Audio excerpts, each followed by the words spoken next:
Assalamu alaikum student mathematics 4024. Welcome to Maths Guru. I hope you all are fine. I am fine too. Alhamdulillah. In this video we will solve some question on circle properties. Circle properties के topic में हमने ये बात discuss की थी कि there are two types of properties. एक को हमने सिमेट्रिकल प्रॉपर्टीज का नाम दिया था जो रेडियस और टेंजेंट पे डिपेंड करती हैं, और दूसरा हमने जो है वो एंगल प्रॉपर्टीज जो है तुम्हें बताई थी। There are four symmetrical properties and there are five angle properties. तो टोटल मिला के हमारे पास जो है ना वो 9 प्रॉपर्टीज हो जाती हैं। इस टॉपिक में ना दो चीजें हमने डिस्कस की थी। पहला पार्ट तो एंगल प्रॉपर्टीज ऑफ पॉलीगॉन्स था जो कि हमने क्लास में फिनिश कर लिया ग्रेड 10 में। दूसरा वाला जो पार्ट था ना एंगल प्रॉपर्टीज ऑफ सर्कल, तो वो हमने स्टार्ट किया था। सिमेट्रिकल प्रॉपर्टीज हमने क्लास में डिस्कस की थी, चार प्रॉपर्टीज हमने जो है वो बोर्ड पे जो है वो ड्रॉ करके समझी थी।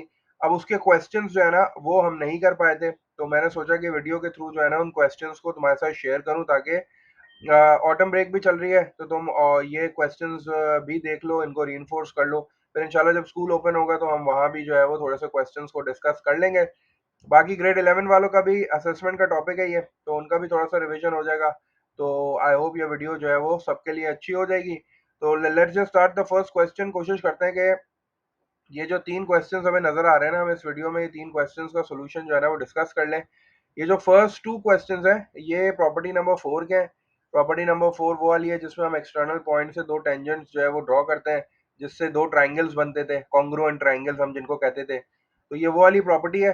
तो जल्दी से जो है वो हम लोग ये पहला वाला क्वेश्चन स्टार्ट करते हैं। पहले वाले क्वेश्चन में ये एग्जाम्पल नंबर 4 है, ठीक है। ये मैंने क्वेश्चंस जो लिए हैं ना ये D3 से लिए हैं। D3 जो आपकी मैथ्स की बुक है ओल्ड वाली 7th एडिशन, उससे मैंने ये क्वेश्चंस लिए हैं। तो let's just start the first question. पहले क्वेश्चन को रीड कर लेते हैं, देखते हैं क्या क्या हमें पता चल रहा है अकॉर्डिंग टू द प्रॉपर्टी, और उसके बाद फिर देखते हैं कि हमें फाइंड आउट करना क्या है। तो the question says in the figure P A and P B are tangents, ठीक है। उसने हमें पहले ही बता दिया, हमें नजर भी आ रहा था कि पी ए और पी बी जो है ना वो दो टेंजेंट्स हैं। और वो टेंजेंट जो है वो जिस सर्कल पे है उसका सेंटर ओ है। तो ये जो पॉइंट पी है बेसिकली ये एक्सटर्नल पॉइंट है, मतलब ये सर्कल से बाहर है, ठीक है। ये आपका सर्कल नजर आ रहा है, इसका सेंटर ओ है। ओ से लेके ए तक जो है वो रेडियस है जो कि 8 सेंटीमीटर है। तो अगर ओ से ए रेडियस है तो ओ से लेके बी तक भी जो है वो मेरे पास रेडियस होगा, तो मैंने इसको भी जो है ना वो 8 सेंटीमीटर लिख लिया। सही है। अच्छा, अब वो ये कह रहा है कि अब ये जो प्रॉपर्टी है ना ये प्रॉपर्टी नंबर 4 है। प्रॉपर्टी नंबर 4 ये कहती है कि अगर आपने किसी एक्सटर्नल पॉइंट से दो टेंजेंट्स ड्रॉ किए हैं, देखो ये एक्सटर्नल पॉइंट है, एक्सटर्नल पॉइंट का मतलब है this is a point outside the circle. तो P is a external point और यहाँ से मैं दो टेंजेंट्स जो है वो ड्रॉ कर रहा हूँ। टेंजेंट क्या होती है? ऐसी लाइन होती है जो सर्कल के एक पॉइंट को टच करके गुजर जाती है। तो ये A पे टच होकर गुजर रही है, ठीक है। और फिर मैंने एक और टेंजेंट ड्रॉ की जो B को टच करके गुजर रही है। इसका मतलब है कि ये दो टेंजेंट्स जो है ना P A and P B, property कहती है कि इन दोनों की लेंथ जो है ना वो बिल्कुल बराबर होगी। मतलब P से लेके A तक जितनी लेंथ होगी वही लेंथ P से लेके B तक होगी, ये प्रॉपर्टी कहती है। अच्छा, अब जरा इस ट्राइंगल को गौर से देखो। ये जो दो ट्राइंगल्स तुम्हें यहाँ नजर आ रहे हैं ना, ओ ए बी और ओ बी पी, ये दोनों ट्राइंगल्स को अगर मैं गौर से देखूं तो ओ ए 8 सेंटीमीटर है, ओ बी भी 8 सेंटीमीटर है। पी ए की जो भी लेंथ होगी वो पी बी की लेंथ है, और ओ पी दोनों में कॉमन साइड है। इसका मतलब है ये जो दो ट्राइंगल्स है ना ये दोनों के दोनों कॉन्ग्रुएंट ट्राइंगल्स है। कॉन्ग्रुएंट मतलब ये दोनों एग्जैक्टली सेम है ट्राइंगल्स, इनकी तीनों लेंथ बराबर है। तो जब तीनों लेंथ बराबर होंगी तो फिर एंगल भी बराबर होंगे, ठीक है। इसका मतलब है अगर ये 26 होगा तो डेफिनेटली ये वाला एंगल भी 26 डिग्रीज होगा, ठीक है ना, क्योंकि ये दोनों के दोनों कॉन्ग्रुएंट ट्राइंगल्स हैं। कॉन्ग्रुएंट ट्राइंगल्स का मतलब होता है ये बिल्कुल इक्वल है। तो इसका मतलब है ये 26 है तो ये भी 26 से वो डिग्रीज होगा। और हमें एक प्रॉपर्टी तो पता ही है कि जब रेडियस और टेंजेंट मिलते हैं तो 90 डिग्री बनता है। ये आपको रेडियस नजर आ रहा है, ये टेंजेंट नजर आ रही है, दोनों मीटअप होंगे तो 90 डिग्री बनेगा। जब यहाँ 90 डिग्री बनेगा तो यहाँ भी 90 डिग्री बनेगा, ठीक है ना। तो ये सारी की सारी प्रॉपर्टी नंबर 4 कहती थी, ठीक है। प्रॉपर्टी नंबर 4 ये कहती थी, प्रॉपर्टी नंबर 3 कहती थी रेडियस और टेंजेंट जब भी मीट करता है तो 90 डिग्री बनता है। तो ये बेसिकली समझो दोनों प्रॉपर्टीज का जो है ना वो कॉम्बिनेशन आ गया। अब इसने जो जो चीजें मुझे दी हुई थी वो सारी की सारी मैंने फिगर्स में जो है वो देख ली है, वो मैंने लेबल भी कर ली है प्रॉपरली। फर्स्ट पार्ट में मुझसे कह रहा है एंगल ए ओ बी निकाल के दिखाओ। एंगल ए ओ बी कौन सा एंगल है? ए से स्टार्ट हो रहा है, ओ पे जा रहा है और बी, ये पूरा एंगल जो है ना ये कह रहा है कि ये फाइंड आउट करके दिखाओ। सही है, यही कह रहा है ना, एंगल ए ओ बी, ए से स्टार्ट हो रहा है, ओ पे जा रहा है एंड देन बी। तो ये मुझे पूरा एंगल फाइंड आउट करना है। अब इस एंगल को फाइंड आउट करने के ना मेरे पास दो तरीके हैं। क्या? एक तरीका तो यह है कि मेरे पास ये 26 है, ये 90 है, और मैं क्या करता हूँ ट्राइंगल के इंटीरियर एंगल्स का सम 180 होता है, तो ये 26 हो गया, ये 90 हो गया, और इसको मैं बोल देता हूँ x। ठीक है, तीनों को ऐड करके 180 के बराबर करके x की वैल्यू निकाल लेता हूँ, जो भी x की वैल्यू आएगी उसको डबल कर लूंगा, तो मेरे पास ये पूरा एंगल आ जाएगा। क्योंकि जब ये 26 है, ये 26 है, ये 90 है, ये 90 है, तो इसका मतलब है कि अगर ये x होगा तो डेफिनेटली ये भी x होगा। तो मेरे पास तो एक तरीका ये है कि मैं ऊपर वाले ट्राइंगल पे सम ऑफ इंटीरियर एंगल्स वाला कॉन्सेप्ट लगाता हूँ। ठीक है, वो sum of interior angle equals to 180 degrees होता है, तो मैं 26 plus 90 plus x equals to 180 कर लेता हूँ, एक्स की वैल्यू आ जाएगी। या मेरे पास एक दूसरा तरीका भी था, जब मैं प्रॉपर्टी नंबर 4 कर रहा था, तो प्रॉपर्टी नंबर 4 में मैंने ये बात डिस्कस की थी कि ये जो दो एंगल्स होते हैं, ये वाला और ये वाला, ये सप्लीमेंट्री एंगल्स होते हैं, क्योंकि ये तो 90 के बराबर है, ये भी 90 है, ये भी 90 है, और ये क्वाड्रिलेटरल बन रहा है। तो इसका मतलब है कि ये वाला एंगल और ये वाला एंगल, ये दोनों सप्लीमेंट्री एंगल्स होंगे, इन दोनों को ऐड करूं तो 180 आंसर आना चाहिए। तो अब ये वाला टोटल एंगल तो 52 है, तो मैं क्या करता हूँ, फर्स्ट पार्ट के लिए ये वाला एंगल तो 52 हो गया। ठीक है, मैं फर्स्ट पार्ट सॉल्व कर रहा हूँ, मैं तुम्हें दोनों तरीकों से करके दिखा देता हूँ। ठीक है, इसमें कम वर्किंग लगेगी, उसमें ज्यादा लगेगी। तो ये हो गया 52, सही है। और मुझे पता है कि ये कितना हो जाएगा, ये इसको मैं बोल देता हूँ y, सही है ना। तो 52 plus y is equals to, supplementary angles क्या होते हैं, जिनका सम 180 होता है, तो ये 50 plus y is equals to 180 हो गया। अच्छा, y की जगह पे मैं काम करता हूँ, अगले स्टेप में लिख लेता हूँ एंगल ए ओ बी, सही है ना। मैं अगले स्टेप में y की जगह पे एंगल ए ओ बी लिख लेता हूँ, और एंगल ए ओ बी के लिए क्या हो जाएगा, चलो इसको y लिख लेता हूँ इस तरह, y is equals to angle A O B is equals to 180 में से 52 को सब्ट्रैक्ट कर दो। ठीक है, तो हमारे पास जो है ये आंसर आ जाएगा डायरेक्ट 182, सॉरी 180 माइनस 52 कितना हो जाएगा, अब मैं 8 में लाऊंगा तो 60 हो जाएगा, 28 हो जाएगा, तो ये मेरे पास आ जाएगा 128। दूसरे वाले तरीके से भी करके देख लेते हैं ताकि तसल्ली हो जाए कि भाई दूसरा वाला तरीका भी बिल्कुल सही है। उसमें मैंने क्या करना था, उसमें मैंने ये करना था कि मैंने x प्लस 90 और प्लस 26, ठीक है, x प्लस 90 प्लस 26 जो है वो किसके बराबर हो जाएगा, वो 180 के बराबर हो जाएगा। तो मैं क्या करूंगा, 90 और 26 को ऐड करता हूँ। ठीक है, तो ये कितना हो जाएगा, ये हो जाएगा 90 plus 26 will be equals to 116, सही है। और फिर क्या करूंगा मैं, 116 को दूसरी साइड पे शिफ्ट कर देता हूँ, ये 180 हो जाएगा, ये 180 में से सब्ट्रैक्ट हो जाएगा, तो मेरे पास x की वैल्यू आ जाएगी, जब मैं 180 में से 116 को सब्ट्रैक्ट करूंगा तो 4 मिलाऊंगा 120 हो जाएगा, ये 64 आ जाएगा। ठीक है ना। तो अब अगर x की वैल्यू 64 है तो ये भी 64 होगा, तो इसका मतलब ये हो गया कि एंगल ए ओ बी के लिए मैं क्या करूंगा, 64 को 2 से मल्टीप्लाई कर दूंगा, या 64 प्लस 64 कर देता हूँ। ठीक है, तो angle A O B basically क्या है, 2x है ना, x प्लस एक्स 2x हो गया, तो इसका मतलब है कि ये हो जाएगा 2 मल्टीप्लाई बाय 64, तो यहाँ से भी जो है वो 128 आंसर आ रहा है। तो तुम्हारी मर्जी है, तुम दोनों में से किसी भी तरीके से इसको कर सकते हो। ठीक है, आंसर तुम्हारा 128 ही आ रहा है दोनों मेथड से। ये तो मैंने फर्स्ट पार्ट सॉल्व कर लिया, सेकंड पार्ट देखते हैं जल्दी से, सेकंड पार्ट में क्या कह रहा है। अच्छा, सेकंड पार्ट में मुझसे कह रहा है लेंथ ऑफ एपी निकालनी है मुझे, लेंथ ऑफ एपी निकालनी है। अब मैंने डिसाइड कर चुका हूँ कि ये राइट एंगल ट्राइंगल है, क्योंकि इसमें 90 डिग्री है, तो मैं जल्दी से इसको ड्रॉ कर लेता हूँ। इसको ड्रॉ करता हूँ, 90 डिग्री है तो या फिर पाइथागोरस थ्योरम लग रहा होगा, या फिर ट्रिग्नोमेट्रिक रेशियो लग रहा होगा। तो मैंने ये ड्रॉ कर दिया ऐसे। ठीक है, ये मेरा 90 डिग्री हो गया, ये आ गया ए, सही है, और ये मेरा पी हो गया, और दिस इज माय ओ, ये मैंने ये वाला ट्राइंगल बनाया, ये मेरे पास 8 आ रहा है, और ये मेरे पास है 26।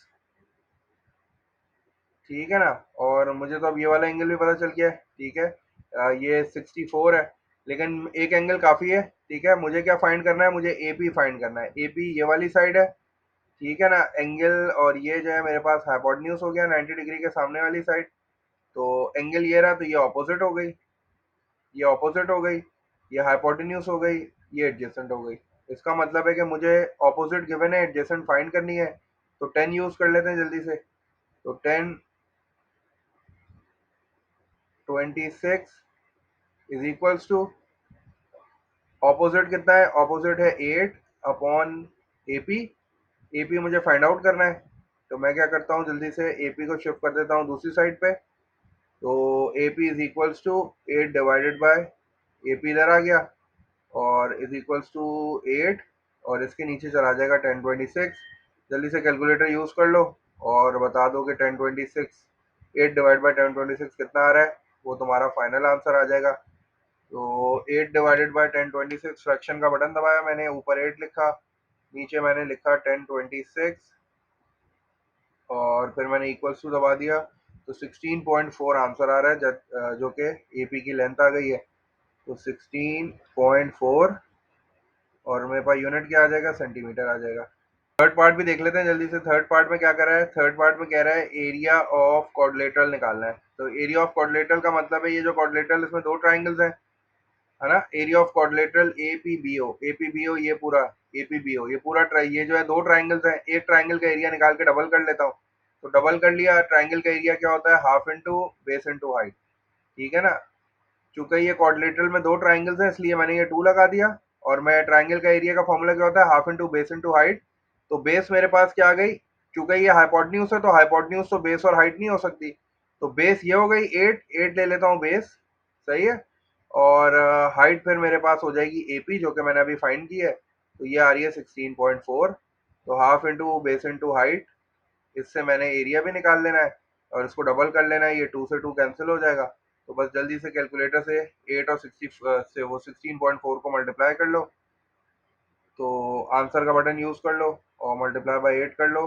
तो 131.219 आ रहा है, जिसको मैं जो है वो 131.22 लिख लेता हूँ। ये मेरा फाइनल आंसर आ गया, 131.22 सेंटीमीटर स्क्वायर जो है ना, ये एरिया ऑफ क्वाड्रिलेटरल आ गया। हमेशा याद रखना, कभी भी हाइपोटेन्यूज जो है ना, वो बेस और हाइट नहीं हो सकती।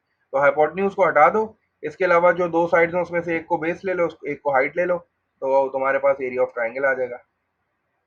अच्छा, अब ये जो दूसरा वाला क्वेश्चन है ना, ये बिल्कुल ऐसे ही है, एग्जैक्ट यही क्वेश्चन है, बस इसमें डिफरेंस ये आ गया कि उसने एक यहाँ सी पे पॉइंट लेके इसको बी और ए से ज्वाइन कर लिया। अगर ये दो लाइंस नहीं होती तो ये बिल्कुल इस जैसा ही क्वेश्चन था, सेम। तो अब तुम एक काम ये करोगे कि तुम जो है ना वीडियो पॉज करके ये क्वेश्चन सॉल्व करोगे, उसके बाद देखोगे कि हमारे आंसर मैच हो रहे हैं कि नहीं हो रहे। मैं जो है तुम लोग को जल्दी से जो है वो इसको सॉल्व करवा देता हूँ। ये दोनों तकरीबन सेम क्वेश्चन ही है, अगर तुम देखो तो बस अगर ये दो लाइंस हटा दो तो ये बिल्कुल सेम क्वेश्चन है, सही है। तो आओ जल्दी से जरा इनको डिस्कस कर लेते हैं। ये भी बिल्कुल वही वाली प्रॉपर्टी है, प्रॉपर्टी नंबर 4, जिसमें एक्सटर्नल पॉइंट की बात है। एक्सटर्नल पॉइंट तुम्हें यहाँ नजर आ रहा है, यहाँ से एक टेंजेंट ड्रॉ की है यहाँ से, इसका मतलब है ये दोनों टेंजेंट्स की लेंथ बराबर होगी। तुम्हें ये रेडियस नजर आ रहा है, अगर ये ओ ए 14 सेंटीमीटर है तो ओ बी भी तो रेडियस ही है ना, ये भी 14 सेंटीमीटर होगा, ठीक है ना। तो ये बिल्कुल पहले वाले जैसा ही है। अच्छा, अब हमें फाइंड क्या करना है, इसका है कि angle O P B find करो। एंगल OPB देखते हैं भाई, कौन सा एंगल है, O से स्टार्ट हो रहा है, P पे जा रहा है और फिर B पे जा रहा है। तो पहले तो ये आइडेंटिफाई कर लो कि भाई ये वाला जो पूरा एंगल है ना, ये तो 90 डिग्री होगा, सही है ना। ये वाला जो पूरा एंगल है ये 90 डिग्री है। थोड़ा सा मैं जो है ना जूम इन कर देता हूँ। हाँ, तो OPB बोला है उसने, O से स्टार्ट हो रहा है, P पे जा रहा है और B, तो ये तो रेडियस है, O और B तो रेडियस है और ये टेंजेंट है, तो इन दोनों के दरमियान 90 डिग्री होगा। तो अगर मैं ट्राइंगल OPB की बात करूं, इस ट्राइंगल की बात करूं, तो ये वाला एंगल 90 डिग्री हो गया, ये वाला एंगल 62 हो गया, ये वाला मुझे फाइंड करना है। तो सम ऑफ इंटीरियर एंगल से कर लेते हैं जल्दी से। फर्स्ट पार्ट के लिए हम क्या कर रहे हैं, हमें एंगल OPB चाहिए। OPB के लिए क्या करेंगे भाई, OPB को x बोल देते हैं, ठीक है। x प्लस हमने क्या करना है, हमने x प्लस 90, और ये वाला एंगल कितना है, 62 है। तो इन तीनों को ऐड करेंगे, आंसर आ जाएगा हमारे पास 180। जल्दी से 90 और 62 को ऐड कर दो, 90 और 62 जब ऐड होगा तो 152 आ जाएगा, सही है ना। और 152 को हम वहाँ भेज देते हैं दूसरी साइड पे। तो हमारे पास जो एंगल ओ पी बी आ जाएगा हमारे पास, वो कितना आ जाएगा, 180 में से जब आप 152 को सब्ट्रैक्ट करोगे तो 828 आंसर आ जाएगा तुम्हारा, सही है ना। तो तुम्हारा एंगल ओ पी बी जो है वो 28 आ रहा है। अच्छा, इसका मतलब है कि अगर ये 28 डिग्रीज होगा तो नीचे वाला जो एंगल है ये भी 28 डिग्रीज होगा, क्योंकि दोनों कॉन्ग्रुएंट ट्राइंगल्स हैं, सही है। तो ये दोनों 28 हो गए। अगर ये 62 होगा तो ये वाला भी कितना होगा भाई, ये वाला भी 62 होगा, सही है। तो ये चीजें हमने जो है वो जल्दी से, प्रॉपर्टी हमें समझ में आ गई थी, ये 90 हो जाएगा इस तरह। अच्छा, अब सेकंड पार्ट में हमसे क्या कह रहा है, first part done. Second part में कह रहा है एंगल ओ ए सी। अब एंगल ओ ए सी देखते हैं कौन सा एंगल है भाई। एंगल ओ ए सी, ओ ए सी ये वाला एंगल है, ओ ए सी, पहले एक काम करता हूँ, ये वाला ट्रायंगल बनाता हूँ क्योंकि फिगर थोड़ी सी मेरी जो है ना वो खराब हो गई। तो ये ओ ए सी पहले मैं यहाँ बनाता हूँ कि ये ओ ए सी है कौन सा, ये ओ हो गया, ठीक है, ये मेरे पास हो गया सी और ये हो गया ए, ओ ए सी ऐसे ही है ना। हाँ भाई, ठीक है, ओ ए सी हो गया मेरे पास इस तरह। अच्छा, अब ओ ए सी में ओ सी जो है ये भी रेडियस है, ठीक है, ओ और सी ये भी रेडियस है, ओ और ए ये भी रेडियस है। तो इसका मतलब ये हुआ कि ये ऐसा ट्रायंगल है जिसमें दो साइड्स बराबर है। तो दो साइड्स बराबर वाले ट्रायंगल को क्या कहते हैं? आइसोसेलेस ट्रायंगल कहते हैं। ओसी रेडियस हो गया ना, जब ओ से लेके बी तक, सेंटर से लेके सरकमफेरेंस तक का डिस्टेंस रेडियस, तो ये सेंटर और ये सरकमफेरेंस, तो ये भी रेडियस हो गया, ये सेंटर ये सरकमफेरेंस ये भी रेडियस। तो एक रेडियस ये हो गया, एक रेडियस ये हो गया, रेडियस और रेडियस के बीच का एंगल कितना है? 62। तो मैं अब फिर ये वाला एंगल कैसे निकालूंगा? आइसोसेलेस ट्रायंगल है, इसका मतलब है कि इन दोनों को y बोल देता हूँ, क्योंकि ये दो साइड्स बराबर हैं तो इनके सामने वाले एंगल्स भी क्या होंगे? बराबर होंगे। तो मैं इसको भी y बोल देता हूँ और मैं इसको भी y बोल देता हूँ। तो दोबारा सम ऑफ इंटीरियर एंगल्स वाला कॉन्सेप्ट यूज कर लूँ, तो y प्लस वाई, और तीसरा एंगल कितना है? 62। तो y plus y plus 62 is equals to 180 degrees. Isosceles triangle में जब भी एंगल निकालना होगा ना, मैं यही वाला काम करूंगा। ये आइसोसेलेस ट्रायंगल था क्योंकि इसमें दो साइड्स जो थी वो रेडियस के बराबर थी। मुझे ओ ए सी चाहिए, ओ ए सी को मैंने y बोला हुआ है, ठीक है ना, ओ ए सी को मैंने y बोला हुआ है, ये भी y है मेरे पास, तो डेफिनेटली ये भी y होगा क्योंकि ये आइसोसेलेस ट्रायंगल है। ठीक है, हमने ये पहले भी डिस्कस किया था कि जो दो साइड्स बराबर होती हैं इनके सामने वाले एंगल्स भी बराबर होते हैं। तो अब ये कितना हो जाएगा? ये हो जाएगा 2y, और मैं क्या करता हूँ 62 को वहां भेज देता हूँ, माइनस हो जाएगा। तो 180 में से जब 62 सब्ट्रैक्ट होगा, 8 मिलाऊंगा 70, तो ये आ जाएगा मेरे पास 118, ठीक है, 118 आ जाएगा। और जब मैं y की वैल्यू निकालूंगा तो 2 आ जाके डिवाइड हो जाएगा। तो 118 को 2 से डिवाइड कर देते हैं, 2 5 ज़ा 10 हो गया, 2 9 ज़ा 18 हो गया, तो 59 जो है वो हमारे पास angle A O C, sorry ओ ए सी जो है वो हमारे पास कितना आ गया? मैं यहाँ लिख भी देता हूँ, एंगल ओ ए सी, ये हमारा एंगल है, ठीक है, एंगल ओ ए सी कितना आ रहा है हमारे पास? हमने उसको y बोला हुआ है, एंगल ओ ए सी हमारे पास आ गया 59 डिग्रीज। तो ये मेरे पास सेकंड पार्ट भी हो गया भाई, ठीक है, एंगल ओ ए सी पूछा था ना, ओ ए सी मेरे पास आ गया 59, सही है।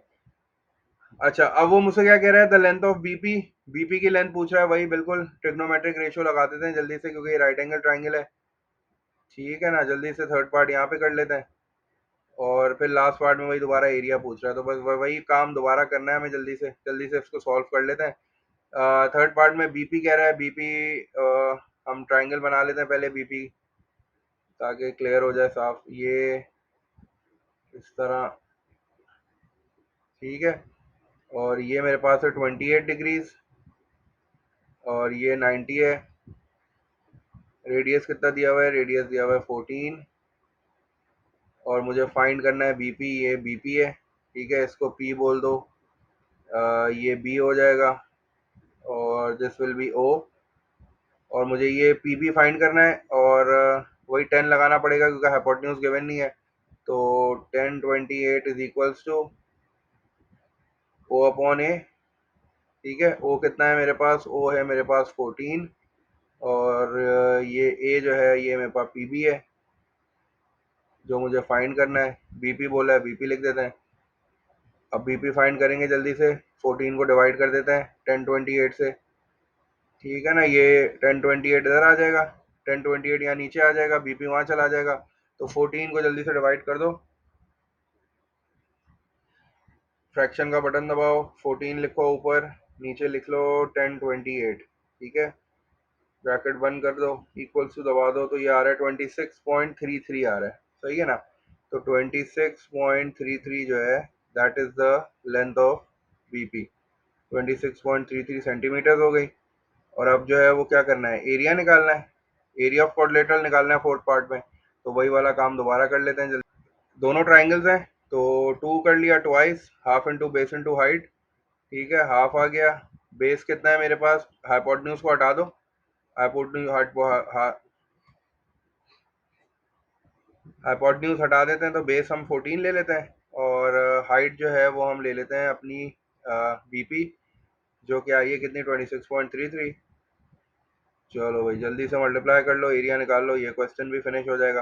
2 से 2 कैंसिल कर दो और 14 को मल्टीप्लाई करा दो जल्दी से। आंसर का बटन यूज़ कर लो, आंसर तो आया हुआ ही है। तो आंसर मल्टीप्लाई बाय 14 कर लो तो 368.62 आ रहा है। तो 368.62 इज द एरिया। एरिया के लिए ए लिख दिया मैंने, और ये आ रहा है मेरे पास 368.62।